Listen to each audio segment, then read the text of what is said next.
4교시 주제는 부종을 유발하는 약물 부작용입니다. 네, 멀리 지역에서 달려오셨습니다. 친절한 약사 이지양 선생님께서 부종을 유발하는 약물 부작용에 대한 강연 해주시겠습니다. 교수님 진료받으면 웃느라고 진료를 제대로 못 볼 것 같아요. 자, 세 분의 교수님이 너무 중요한 얘기 해주셨는데 저는 이제 약사니까 약물로 인한 부종에 대해서 말씀드려 볼게요. 혹시 그 약물 부작용을 경험해 보신 적이 있으실까요? 저는 특별한 경험 없는데 왜 약은 섞어 먹으면 부작용 난다 뭐 이런 얘기. 아니 저는 주변에 예전에 피부과 약 센 거 먹으면은 좀 탈난다고. 맞아요. 속 진짜 쓰리고. 탈난 친구 봤었거든요. 맞아요. 예, 약국에 그런 분들 많이 오시거든요. 약을 동시에 여러 가지를 드셔서 다제약물성 부작용도 있고 한 가지 약물을 먹었는데 몸이 반응을 해가지고 힘들어하시는 분들인데 이거를 이제 우리가 원치 않는 반응이 나타난다 해서 약물 부작용이다 이렇게 표현을 저 합니다. 항생제 먹으면 몸 좀 붓는 것 같은데 맞아요. 그것도 부작용인가요? 그것도 일종의 그 오. 약을 통해서 내 몸이 보내는 신호를 이제 알아차릴 수 어, 있는 거죠. 근데 이제 좀 억울하잖아요. 이게 나으려고 먹은 약이 나를 붓게 하는 거 되게 억울한데요. 오늘은 왜 그러면 이 약을 먹고 부을 수 있는지 이건 도대체 어떤 신호인지 차근차근 알아보겠는데요. 많은 약들이 부을 수 있어요. 그러니까 약 드시고 부었을 때 너무 놀라지 마시고 전문가하고 상담하시면 되는데 가장 많이 제가 약국에서 경험한 사례 한 3가지 정도를 말씀을 드려볼게요. 저는 이제 그 정형외과 앞에서 약국을 하거든요. 그러니까 예. 아무래도 이제 노인분들이 많이 오시죠. 근골격계 질환으로. 근데 츤데레 할아버지 있어요. 이렇게 하다가 어느 날 초코파이 하나 탁 놓고 가시고 이런 어르신들이 있어요. 쑥스럽게 애정 표현 못 하시고 어느 날 막 불같이 화를 내시면서 이 약사가 다 먹어. 오. 처방전 약을 막 주시는 거예요. 네. 그래서 다른 사람 같으면 제가 기분이 나빴겠지만 원래 그분은 아시니까 아버님 이리 와보세요 하고 이제 약을 받더니 이제 정형외과니까 아무래도 통증 때문에 소염 진통제가 처방이 많이 나오는데 이 소염 진통제로 인한 약물 부종이었던 거예요. 근데 이제 할아버지가 걷지도 못하고 막 이렇게 다리가 너무 뚱뚱 부으니까 짜증이 나셨던 거죠. 근데 이런 분들이 약국에는 상당히 많이 와요. 자, 그러면 소염 진통제는 왜 붓게 하는지 이게 왜 건강한 사람은 안 부어요? 약국에서 전문 의약품 말고 일반 의약품으로도 가장 많이 판매되는 게 소염 진통제예요. 예. 약국은 소염 진통제 없으면 못 해요. 그 정도로 많이 판매가 되는데 왜 어떤 사람은 붓고 어떤 사람은 붓지 않느냐? 바로 신장. 우리 교수님이 말씀하신 신장 때문입니다. 이게 조금 어려울 수도 있는데 우리 몸에 통증이 생기잖아요. 이 통증이 나쁜 걸까요? 사실은 통증은 뭐 좋은 것도 나쁜 것도 아니에요. 우리 몸에 어떤 신호를 보내는 물질이죠. 우리를 이제 고치려고 보내는 신호 물질인데 그 중에 대표가 바로 프로스타그란딘이라는 물질이 있어요. 우리 몸속에 나오는 염증을 없애는 물질인데 이게 그 집신장수하고 우산장수의 아버님 기억나시죠? 예. 비와도 걱정. 네, 비가 오면 집신이 안 팔릴까? 네. 해가 땡땡이고 뜨면 걱정. 우산이 안 팔릴까? 이 프로스타그란딘이라는 물질을 차단을 하는 게 바로 소염 진통제라는 약이에요. 이걸 차단을 하니까 통증은 없어지는데 이 프로스타그란딘이라는 물질이 있어야 신장으로 들어가는 혈관이 확장이 돼서 신장에서 피를 잘 걸러줘요. 그러니까 이 약을 먹으면 통증은 없어지는데 신장으로 가는 혈류가 좁아지니까 못 걸러주니까 물이 못 들어가니까 어때요? 부어버리는 거죠. 근데 다 그러는 게 아니라 그래서 이런 소염 진통제를 드시고 만약에 붓는다면 내 신장 기능이 약해지고 있구나 이렇게 생각을 하셔야 되는데 이제 제가 말씀드리고 싶은 부분은 이분이에요. 통증은 우리 몸에 어떤 신호를 보내는 중요한 도구인데 통증을 무조건 진통 소염제로 어릴 때부터 막아버릇하면 네. 가랑비에 옷 젖는지 모른다고 나중에 신장이 약해질 수가 있으니까 오히려 안 나빴던 사람도 남용으로서 나빠질 수가 있다는 부분을 말씀드리고 싶은 거예요. 왜냐하면은 생리통, 두통, 근육통 이런 걸로 너무나 많이 진통제를 어릴 때부터 노출이 되다 보면 나이 드시면 신장에 무리가 갈 수가 있으니까 그런 것 좀 아셨으면 아니 좋겠습니다. 그러면은 일단은 소염 진통제 먹으면서 통증 줄여주고 또 그 염증도 줄어드는데 근데 신장으로 가는 혈액은 또 또 줄어드는 거잖아요. 네, 맞아요. 그럼 어떻게 해야 돼요? 그래서 전문가하고 상담을 하셔야 돼요.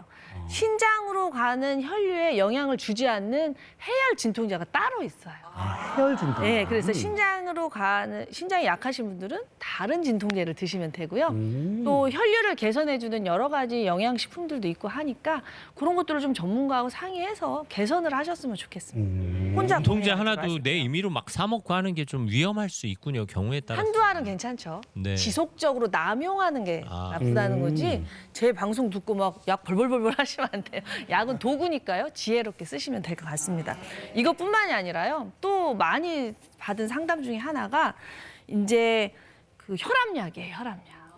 혈압약을 복용을 했더니 혈압은 잘 조절이 되는데 다리가 붓는다는 거예요.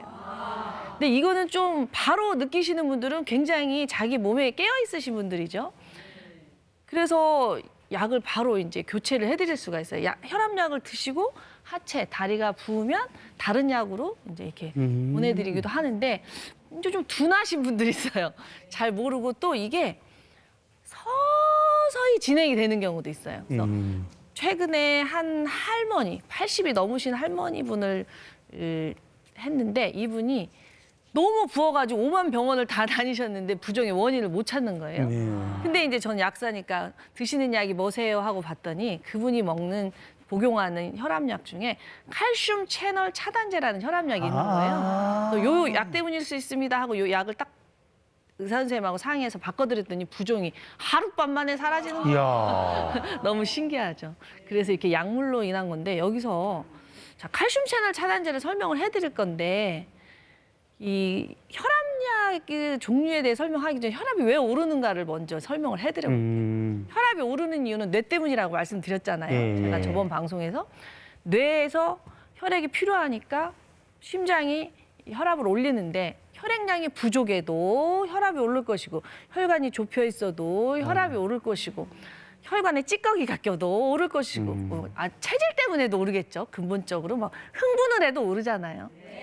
근데 이 칼슘 채널 차단제라는 약은 혈관이 좁아지는 걸 막아서 혈관을 넓혀서 혈액이 잘 가게 해서 혈압을 떨어뜨려요. 근데 칼슘 채널 차단제? 이 칼슘 채널 차단제를 왜 혈압약에 쓸지 혹시 궁금하지 않으세요? 네, 왜 그럴까? 저는 좀 그런 게 궁금해가지고 공부를 했는데 원래 칼슘은 뼈에 있어야하나요? 그렇죠. 뼈 건강. 뼈에 90%가 99%가 있고 1%만 혈액이 흘러다니는데 네. 왜 혈액 속에 칼슘이 흘러다니는가 봤더니 우리가 근육 덩어리라서 그래요. 근육은 칼슘이 있어야 수축, 오므라들었다, 펴졌다. 오므라들었다, 펴졌다 하면서 피가 가요. 혈관도 근육이거든요. 평활근이라고. 그래서 피가 잘 흐르려면 칼슘이 혈관으로 들어가야 되는데 지나치게 많이 들어가면 어떻게 될까요? 뼈가 단단해지듯이 혈관도 단단해지는 거예요. 아유, 그럼 큰일인 거잖아요. 그럼 좁아지잖아요. 예. 그래서 칼슘을 혈관 속에 못 들어가게 하면 혈관이 넓어지겠구나. 그래서 개발된 약이 칼슘 채널 차단제인 거예요. 근데 이게 함정이 있어요. 동맥에만 이게 적용이 돼요. 우리 몸은 나가는 피는 동맥, 들어오는 피는 정맥이라고 하는데 동맥은 넓혀서 피가 딱 갔는데 정맥에서 피가 못 와요. 정맥이 약하면. 근육이 약하면. 그럼 어때요? 피가 고여 있겠죠. 그래서 이 칼슘 채널 차단제가 굉장히 많이 드시는데 다 붓는 게 아니에요. 어떤 분이 부을까요? 정맥이 약한 사람. 분들. 이 다리에 근육이 없으신 분들이 붓는 거예요.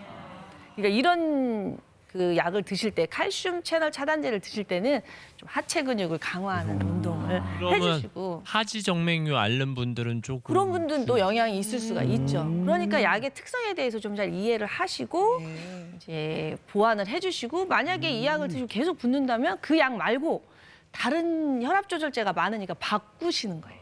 근데 이런 걸 잘 모르시면 약은 약대로 드시면서 뭐 혈액 순환제를 드신다거나 추가하는 거죠. 그러죠. 이제 네. 다리가 무거우니까 아유 기운 없나 보다 하고 보양제를 드신다거나 예. 이러면서 좀 질병이 가속화되는 게 있습니다. 앞서 말씀하신 분은 이 칼슘 채널 차단제만 제거해도 붓기가 싹 빠졌더라. 네, 그래서 아유. 그 할머니가 붓기가 없어졌던 거였어요. 우리 이지영 약사님이 명약사야. 그러네요. 네. 아니 이런 거 학교에서 다 배워서 아, 네. 동네에 있는 모든 약사님이 명약사입니다. 네. 그 다음에 또 가장 많이 이제 상담한 사례가 요즘 갱년기로 고생하시는 분들 진짜 많잖아요.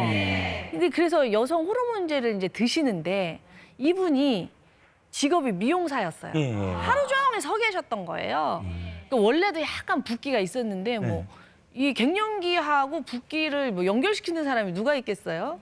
그래서 부종은 그냥 직업병인가 보다 하고 내버려 두고 갱년기 때문에 호르몬제를 드셨는데 어느 날 하지 정맥류 수술을 할 정도로 나빠진 거예요. 오, 예. 하지 정맥류 수술을 실제로 하셨어요. 그리고도 계속 다리 상태가 안 좋으니까 이제 영양제를 사 드시려고 저희 약국에 상담을 의뢰를 했던 거예요. 그래서 어떤 거 드십니까 하고 이렇게 살펴봤더니 호르몬제를 드시고 계셨는데 이 호르몬제가 이 정맥을 확장하는 일을 해줘요. 그러니까 어떻게 보면 정맥 순환이 잘 되는데 이분은 너무 혈관이 늘어져 있으니까 오히려 정맥이 너무 확장이 돼서 피가 돌지 않고 고여버리니까 이 판막 역류, 피가 거꾸로 올라오는 걸 방지하는 그 판막 고장이 나가지고 이 수술을 하게 되신 거죠. 그래서 이분한테 제가 영양제 드리기 전에 일단 갱년기 호르몬제를 전문가하고 상의하셔서 중단하셔야 될 것 같습니다. 이렇게 말씀을 드렸는데 그러니까 갱년기 호르몬제를 드시는 분들이 다 부종이 오냐면 이건 아니고 그건 또 아니고. 그건 아니고 이분이 정맥이 약했던 겁니다. 그러니까 자신의 몸 상태를 잘 알면서 상의해서 약을 선택을 해야겠다는 아, 진짜. 말씀을 드리고 싶은 거죠. 약 함부로 못 먹을 것 같아요. 부작용 생각하면은. 그러니까 네. 이거 고치려고 네. 먹었는데 그 어. 약이 여기서 부작용을 낼 수 있다는 그렇죠. 얘기죠. 예. 몸이 다 연결되어 있고 약이라는 것이 완전히 나한테 도움만 되게 하진 않고 뭔가 하나를 얻으면 하나를 잃을 수도 있다는 거를 이해를 하셔야 되고 그래서 부작용을 예방을 하려면 일단 자신의 몸에 대해서 좀 많이 살펴보셔야 돼요. 내 몸에 대한 정보를 전문가에게 가급적이면 많이 노출시키는 거죠. 내가 이런 약을 먹고 알레르기가 있었다. 내가 다리가 붓는다. 내가 사실은 소화가 잘 안 된다. 뭐 여러 가지 것들을 의사나 약사에게 자세히 좀 말씀을 해주시고요. 그리고 드셨던 약물들 있잖아요. 처방전을 좀 꼼꼼히 이렇게 좀 보관을 하셨다가 전문가에게 보여드리면 아 이분이 이 약을 드셨는데 괜찮았었다고 하면서 훨씬 더 선택의 폭이 자유로워지겠죠. 그리고 말씀드렸던 것처럼 약은 진짜 나눠 드시면 안 돼요. 이게 진짜 나눠 드시다가 이분 괜찮은데 이분한테는 약인데 나한테는 독약이 될 수도 있기 때문에 항상 이런 것들 조심하셔야겠죠. 근데 지난번 아들이 감기 걸렸을 때 남은 약 나 감기 기운 조금 있을 때 그래. 먹고 싶은 아. 유혹이 있거든요. 네. 아들 거를 뺏어 먹어요. 전화하세요. 유혹이 있어요. 자 이제 강연 마무리 할 텐데요. 이 상담하다 보면 많은 분들이 이런 얘기 많이 하세요. 내가 어제까지는 멀쩡했어요. 근데 갑자기 그래요. 근데 우리 젊어서 술 말로 먹어도 괜찮잖아요. 나이 드시면 술 못 드시잖아요. 이게 바로 우리 몸속에 효소가 점점 줄어들기 때문에 약도 마찬가지예요. 그때는 맞고 지금은 틀리다가 가능해요. 면역력도 떨어지고 그래서 우리가 지금이 가장 젊은 때다. 과거의 경험을 가지고 자꾸 억울해하시고 서러워할 필요 없고 지금 나한테 맞는 이 상황에 맞는 약을 잘 선택을 하셔서 지혜롭게 사셨으면 좋겠습니다. 네, 감사합니다.